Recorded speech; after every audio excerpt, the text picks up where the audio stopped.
చూస్ country delight, live better. ఇప్పుడే country delight app ని download చేసుకోండి.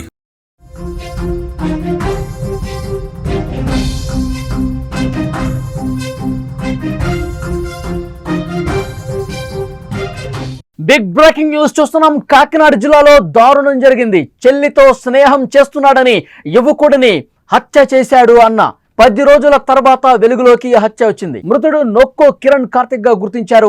బ్రేకింగ్ న్యూస్ మనం చూస్తున్నాం. కాకినాడ జిల్లా దారుణ హత్య ఇప్పుడు కలకలం రేపుతోంది. రాష్ట్ర వ్యాప్తంగా సంచలనంగా మారింది. చెల్లితో చనువుగా ఉన్నాడని ఓ అన్న యువకుడిని దారుణంగా చంపేశాడు. పార్టీకి పిలిచి పాతి పెట్టాడు. ఏమీ తెలియనట్టు మళ్ళీ హైదరాబాద్కు వెళ్ళిపోయాడు. కానీ దొరికిపోతాను అన్న భయంతో 10 రోజుల తర్వాత చేసిన తప్పును ఒప్పుకున్నాడు. ఈ ఉదంతం లేటుగా వెలుగులోకి వచ్చింది. మృతుడు సామర్లకోట మండలం పి వేమవరం గ్రామానికి చెందిన నొక్కో కిరణ్ కార్తిక్ గా తెలుస్తోంది. నిందితుడు కూడా అదే గ్రామానికి చెందిన కృష్ణ ప్రసాద్. తన సోదరితో నొక్కో కిరణ్ కార్తిక్ ప్రేమ వ్యవహారం నడుపుతున్నాడని ఒక అనుమానం పెంచుకున్నాడు. కృష్ణ ప్రసాద్ ఈ దారుణానికి పాల్పడ్డాడు.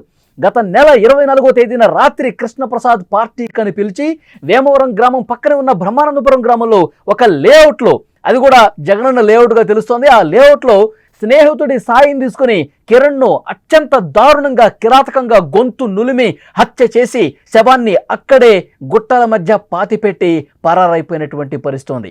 ఈ హత్యకు సంబంధించి ఇప్పుడు వార్త రాష్ట్ర వ్యాప్తంగా సంచలనంగా మారిన పరిస్థితి. సామర్లకోటలో కాకినాడ జిల్లాలో జరిగినటువంటి ఈ ఘటన తీవ్రంగా సంచలనం రేపుతున్నటువంటి పరిస్థితి. నమ్మించి ఏ విధంగా గొంతు నులిమి చంపాడో ఒక్కసారి మీకు క్లియర్గా ఎక్స్ప్లెయిన్ చేసే ప్రయత్నం చేస్తా. తన చెల్లెలతో ఎక్కువగా ఫోన్లో మాట్లాడుతున్నాడు. నేరుగా కూడా కాదు, లేదంటే చనువుగా ఉన్నాడని కాదు, ఫోన్లో మాట్లాడుతున్నాడంటే ఒక అనుమానం, తన ప్రేమ వ్యవహారం నడుపుతున్నాడంటూ ఒక అనుమానంతో చాలా దారుణంగా ప్రవర్తించినట్టు పరిస్థితుంది. అంతకు ముందు రోజే గొడవ జరిగింది. ఎందుకు నా చెల్లెలతో నువ్వు మాట్లాడుతున్నావు, ఎందుకు నా చెల్లెలకి ఫోన్ చేసి నువ్వు అదే పనిగా మాట్లాడుతూ ఉన్నావు అని చెప్పి క్వశ్చన్ చేశాడు. అయితే ఏం లేదు, నేను ఫ్రెండ్గా భావిస్తున్నానంతే, వేరే ఎలాంటి ఉద్దేశాలు లేవు మీ చెల్లి పట్ల. నాకు నేను అంత తెలుసు కాబట్టి, ఫ్రెండ్ కాబట్టి నేను ఫోన్ చేస్తుంటా మాట్లాడుతుంటా తప్ప నాకు ఎలాంటి ఉద్దేశాలు లేవని చెప్పాడు. అయినప్పటికీ కూడా వినిపించుకోలా. పగ పెంచుకున్నాడు, కక్ష పెంచుకొని మర్డర్కి ప్లాన్ గీసినటువంటి పరిస్థితి ఉంది. ఆ తర్వాత తన కోపం మొత్తం పోయినట్టుగా నటించాడు. నీ పట్ల నాకు ఎలాంటి కోపము లేదు, ద్వేషము లేదు అని మాటలు కలిపాడు, నమ్మించే ప్రయత్నం చేశాడు. 2 రోజుల తర్వాత ఫోన్ చేశాడు. రా సరదాగా మందు కొడదామని చెప్పాడు, సరదాగా పార్టీ చేసుకుందామని చెప్పాడు. చెప్పి పిలిపించి తన ఫ్రెండ్ వినోద్ అనే వ్యక్తితో అతన్ని, కిరణ్ కార్తిక్ అనే అతన్ని పిలిపించి చాలా దారుణం అంటే దారుణంగా ప్రవర్తించినటువంటి పరిస్థితి ఉంది. లేఅవుట్లోకి వెళ్ళి నిర్మానుష ప్రదేశానికి వెళ్ళి పార్టీ చేసుకుందామన్నాడు. పార్టీ చేసుకోవటానికి ఏమేం కావాలో అవన్నీ కూడా తనే తీసుకొచ్చి భుజం మీద చేయి వేశాడు. మనం ఫ్రెండ్స్, ఏవే చిన్న చిన్న గొడవలు జరుగుతూ ఉంటాయి, అదే మనసులో పెట్టుకోకు, రా కూర్చో, మనం పార్టీ చేసుకుందాం. భుజం మీద చేసి ప్రేమ ఉన్నట్టు, ఫ్రెండ్షిప్ చాలా బాగా ఉన్నట్టు నటించాడు. అది కూడా నమ్మినటువంటి కిరణ్ కార్తిక్ అతనితో పాటు కూర్చొని పార్టీలో నిమగ్నమయ్యాడు. పార్టీ అరగంట అయింది, చాలా సరదా సంభాషణ జరుగుతుంది. 30వ గంట అయింది, చాలా సరదాగా మాట్లాడుకుంటూ ఉన్నారు, జోకులు వేసుకుంటూ ఉన్నారు. గంట తర్వాత కొంత మత్తులోకి జారుకున్న తర్వాత మళ్ళీ స్టార్ట్ చేశాడు. ఎందుకు నా చెల్లెలతో నువ్వు మాట్లాడుతున్నావు, మళ్ళీ మొదలు పెట్టేశాడు. నా చెల్లెలకి నువ్వు ఎందుకు ఫోన్ చేస్తా ఉన్నావు, ఎందుకు మాట్లాడుతున్నావు, ఏంటి నీ కథ అని చెప్పాడు.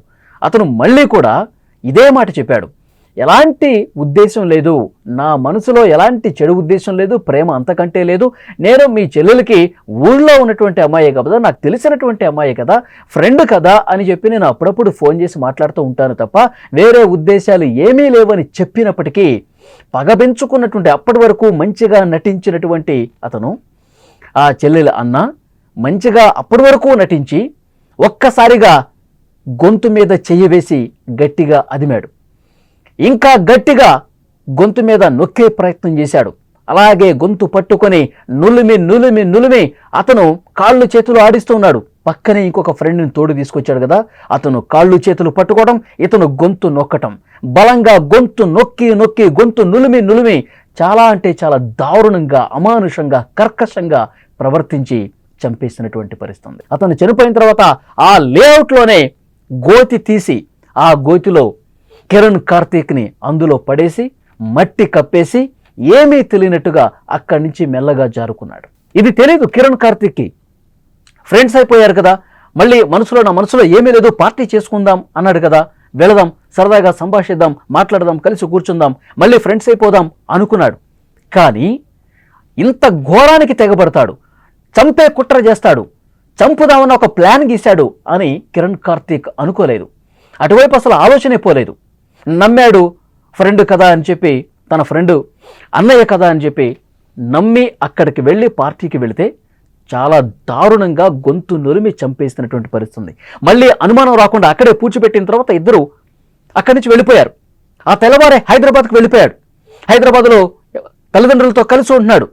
హైదరాబాద్లో 10 రోజుల పాటు ఉన్న తర్వాత పోలీసులు కేసు నమోదు చేసి దర్యాప్తు చేస్తున్న క్రమంలో, గాలింపు చేస్తున్న క్రమంలో నేను ఎక్కడైనా దొరికిపోతాను అన్న భయంతో, మా ఇంటికి పోలీసులు వచ్చేస్తారు, నన్ను పట్టుకుంటారు, నన్ను జైల్లో వేస్తారు, ఈ భయం పట్టుకుంది. రాత్రిళ్ళు నిద్ర పట్టలేదు. వెంటనే అతను వీఆర్ఓ దగ్గరికి వచ్చాడు. స్థానిక అధికారులకి కలిసి సమాచారం ఇచ్చాడు.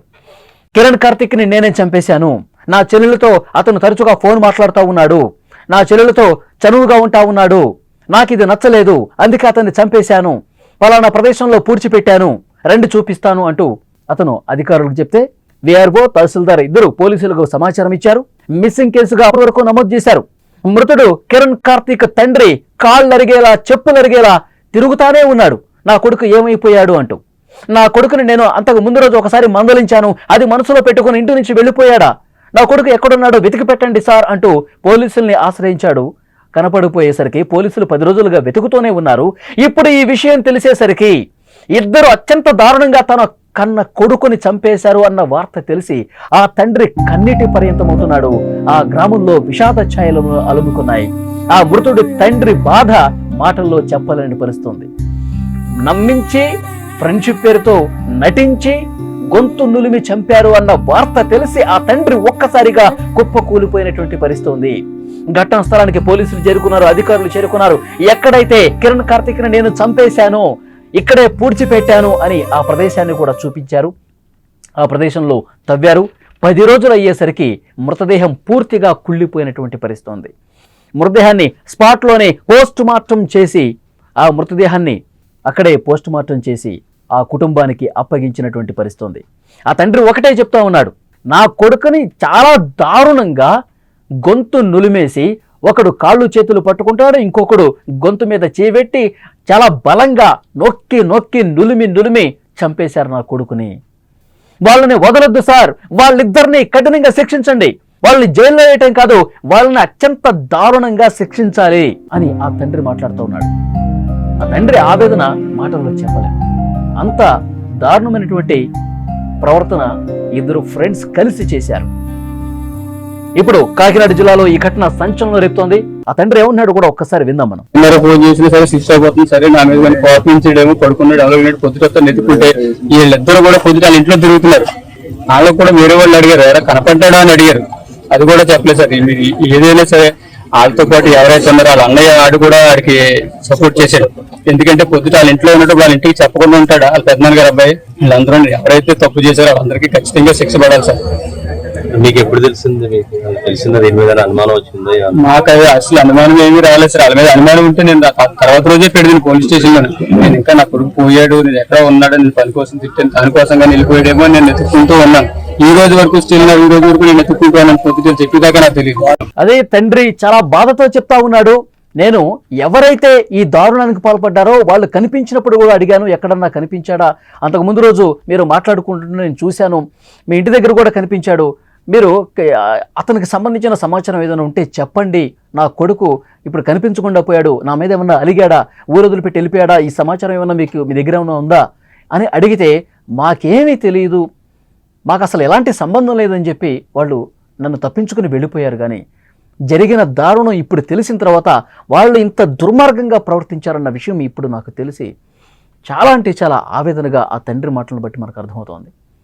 చాలా అమానుషంగా ఆ ఇద్దరు ప్రవర్తించారు. తన చెల్లితో కేవలం ఫోన్లో మాట్లాడుతున్నాడు అన్న ఒక్క కారణంతో అనుమానం పెంచుకొని తన చెల్లెలతో ప్రేమ వ్యవహారం నడిపిస్తున్నాడు అని అనుమానమే, కేవలం అనుమానం అంటే అనుమానం పెంచుకొని ఆ చెల్లెల అన్న కిరణ్ కార్తిక్ అనే వ్యక్తిని అత్యంత దారుణంగా ఫ్రెండ్షిప్ పేరుతో మన ఇద్దరం ఇప్పుడు ఫ్రెండ్స్ అయిపోయాం, దా పార్టీ చేసుకుందాం అని పిలిచి గొంతు నిలిమి అత్యంత కిరాతకంగా చంపేసినటువంటి పరిస్థితి ఉంది.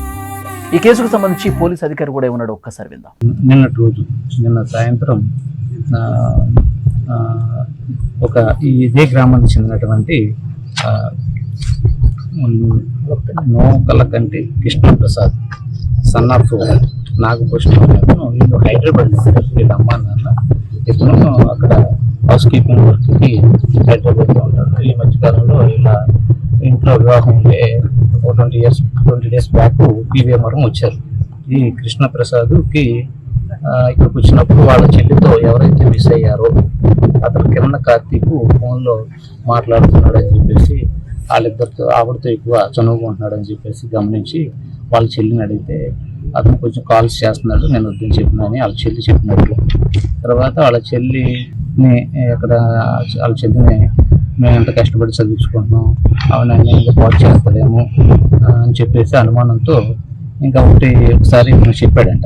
ఎవరైతే కృష్ణప్రసాద్ ఉన్నాడో మిస్ అయిన కిరణ్ కార్తీక్ చెప్తే నేను నా ఇష్టం మాట్లాడతానన్న పాయింట్ ఆఫ్ వ్యూలో ఇద్దరికి డిస్కషన్ జరిగింది. దాని మీద పార్టీ చేస్తానని చెప్పేసి 24వ తారీఖు మిస్ అయిన రోజు నైట్ 9 o'clock తర్వాత ఇదే పొలంలోకి తీసుకొచ్చి మాట్లాడుకుని తర్వాత డిస్కషన్లో ఇతను కృష్ణప్రసాద్ స్నేహితుడు సహాయంతో వచ్చాడు. స్నేహితుడి పేరు వినోద్, అదే గ్రామానికి చెందినట్లు. ఆ రోజు ఇంకా డిస్కషన్లో ఇద్దరు కలిపి నేను కృష్ణప్రసాద్ గుండె మీద కూర్చుని నేల కింద రాయి ఉంటే నేల మీద కుట్టానని పీకి నూనె చంపేశానని చెప్పేసి ఆ రోజు చంపేసిన తర్వాత ఇక్కడే ఈ మట్టి కుటుంబ మధ్యన పాతి పెట్టేసి ఆ రోజు ఇంటికి వెళ్ళిపోయి తర్వాత హైదరాబాద్ వెళ్ళిపోయినట్టు. చూశారుగా ఎంత దారుణానికి తెగబడ్డారో. పార్టీ చేసుకుందామని పిలిస్తే గుడ్డిగా నమ్మితే గనక ఇలాంటి పరిస్థితులు ఉంటాయి. ఏ పుట్టలో ఏ పాముందో ఎవరికి తెలియదు, ఎవరు ఎలాంటి ఆలోచనతో మనల్ని పిలుస్తున్నారో తెలియదు. ఒకవేళ పార్టీ అని చెప్పి నిర్మానుష ప్రదేశానికి వెళితే గనక మన ప్రాణాలు పోయినట్టేనా? ఫ్రెండ్షిప్ పేరుతో స్నేహ భావంతో నటిస్తూ ఎవరు ఎక్కడ గొంతు కోసేస్తారో తెలియని పరిస్థితి. మనం ఇద్దరం ఇప్పుడు ఫ్రెండ్స్ అయిపోయాం, రా మనం పార్టీ చేసుకుందాం అని ఎవరైనా పిలిచి నిర్మానుష ప్రదేశానికి వెళ్తే ఇప్పుడు అనుమానించాల్సినటువంటి పరిస్థితి ఉంది. పాత కక్షలు ఏవైనా మనసులో పెట్టుకుని, పాత పగలు ఏవైనా మనసులో పెట్టుకుని మనల్ని అత్యంత దారుణంగా చంపేస్తారా? మనల్ని దారుణంగా చంపేసి అక్కడే పూడ్చిపెట్టి ఏమీ తెలియకుండా అమాయకంగా వాళ్ళ పనుల్లో వాళ్ళు నిమగ్నమైపోతారా? ఎందుకంటే ఇలాంటి ఘటనలు చూసినప్పుడు, ఇలాంటివి ఇప్పుడు కాదు చాలా ఘటనలు జరిగినటువంటి సందర్భాలు ఉన్నాయి. రా మనం ఫ్రెండ్స్, మనం పార్టీ చేసుకుందాం అని నిర్మానుష ప్రదేశానికి తీసుకెళ్ళి, ఎవరూ లేని ప్రదేశానికి తీసుకువెళ్ళి అత్యంత దారుణంగా చంపేసినటువంటి ఘటనలు ఈ మధ్యకాలంలో చాలానే జరుగుతున్నాయి. కాబట్టి ఎవరిని గుడ్డిగా నమ్మద్దు. అతనితో మనకి ఎలాంటి ట్రాక్ రికార్డు ఉంది, అతనితో మనకి ఫ్రెండ్షిప్ గత చరిత్ర ఏ విధంగా ఉంది, గతంలో ఎప్పుడైనా గొడవలు జరిగాయా, గతంలో ఏమైనా పగ పెంచుకున్నటువంటి సందర్భాలు ఉన్నాయా, గతంలో ఏమైనా గొడవలు పెట్టుకున్న సందర్భాలు ఉన్నాయా, ఇవన్నీ కూడా 1-2 సార్లు చెక్ చేసుకోవాల్సినటువంటి అవసరం ఉంది. రా ఇప్పుడు మనం ఫ్రెండ్స్ అయిపోయాం, మనం పార్టీ చేసుకుందాం, మనం చిందులేద్దాం, మనం డ్యాన్స్లేద్దాం, వీఆర్ గుడ్ ఫ్రెండ్స్ అని ఎవరైనా చెప్పి ఏకాంత ప్రదేశానికి తీసుకువెళ్తున్నారు అంటే 1-2 సార్లు ఆలోచన చేయాల్సినటువంటి పరిస్థితి ఉంది అని ఈ ఘటన రుజువు చేసింది.